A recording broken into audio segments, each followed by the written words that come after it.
Beloved 407. UCF, not just a cute story. It's a solid program, impressive facilities, recruiting, fertile territory, and George O'Leary is seeking a fourth 10-win season there. The difference is that this year, and this year only, that BCS bid is perhaps in the sights. UCF 5 wins away from a trip down the turnpike to the Discover Orange Bowl. But Houston, 1 point away from a perfect record, by far the biggest obstacle in their path. If they win tonight and they beat Louisville on the road next week, Houston could be bound for Miami. Cougs want to shoot it out. John O'Korn is a very productive freshman quarterback. They got the nation's thievingest defense, 29 takeaways. The Knights can grind it out, but they can also get some chunk plays. You realize in goal-to-go situations, 22 times, UCF has scored 21 touchdowns. Blake Bortles, big reason for that, a guy who's playing quarterback, recruited mostly as a tight end. He's 6'4", 230. He can extend plays with his feet. He threw for 358 against South Carolina. Legit. Wow. Legit. One of the better dual threat quarterbacks in the country. He can run it with Storm Johnson, who's also a very good pass catcher out of the backfield. He hasn't lost a fumble all year. He had a big game against Louisville. And their top wide receiver is Rashad Perryman, son of Brent, 23 yards a catch. Look at him run away from the Carolina DBs here. Wow. They got a very young defense. They keep losing starters. They're hanging tough for George O'Leary there.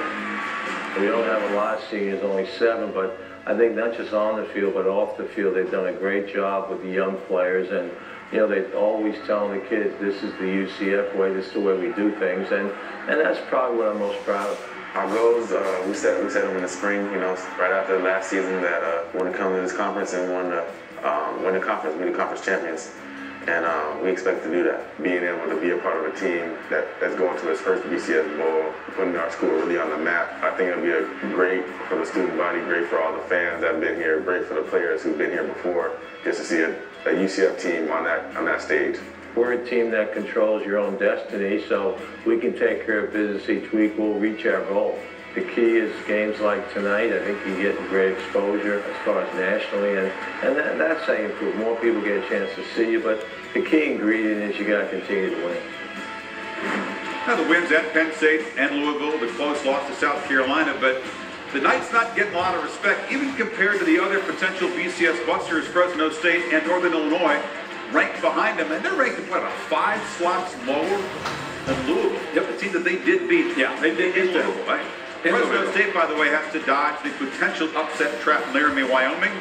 The night game, 7,000 feet chilly, and Northern Illinois. Well, we'll pick that big MAC showdown Wednesday night against Ball State.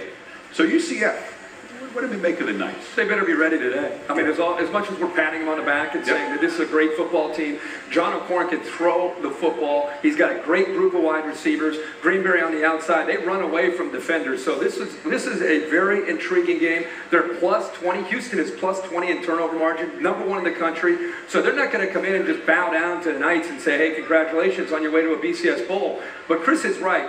What does George O'Leary's team need to do to get some recognition? This is a team that went to State College and beat Penn State. I don't care that Penn State's not a great team. They're tough at home, and that's a big win for them. They were right there with South Carolina until they lost by a field goal late, and they're behind a Louisville team that they beat. George O'Leary's done a great job. His quarterback is for real, and Blake Bortles. I like UCF, but they're going to be challenged today by Houston. I agree with you. I think you get a lot of points. Yeah. And I think that's what the thing about UCF is I don't think defensively they're anywhere near where they need to be. They've got to improve. But Storm Johnson and Blake Bortles, and the reason they're so good, they're both big, strong runners. They get in the red zone, they score touchdowns because both those guys can run. And Bortles come back. And just Central Florida, speaking to them, they were down 21 to Louisville. Came back. Yeah. And they came more back in the second half. They didn't flinch. It's a very good team, but defensively, they got a huge test and a huge challenge today. I agree with Kirk. I think that UCF better be on alert today. I think Houston's coming in with an attitude. They feel as though they've been disrespected. Their running back, Kenneth Farrell, after they beat Rutgers, he said, we're tired of people talking about the AAC, and you know, that's the conference that they belong to. If you didn't know. Exactly. So he said that everyone talk about Louisville. They talk about Rutgers. They talk about UCF. He said, no one gives us any love. He says, well, we're going out here to prove everyone wrong. I think it's going to be a fantastic game. It's maybe one of the better games day. Houston may pull off the upset. I like their unis, though. Their unis on Halloween were sweet. You like that? Great unis. Yeah, Houston's not ranked, and Houston is the only team in the country to fill in the blank. Do you know this at home? The only FBS team in the country to do this, and it's an impressive thing. To force 29. Be ahead the whole game. No, they do turnovers. lead the nation in takeaways. Yeah. Only team in the country to score in every quarter.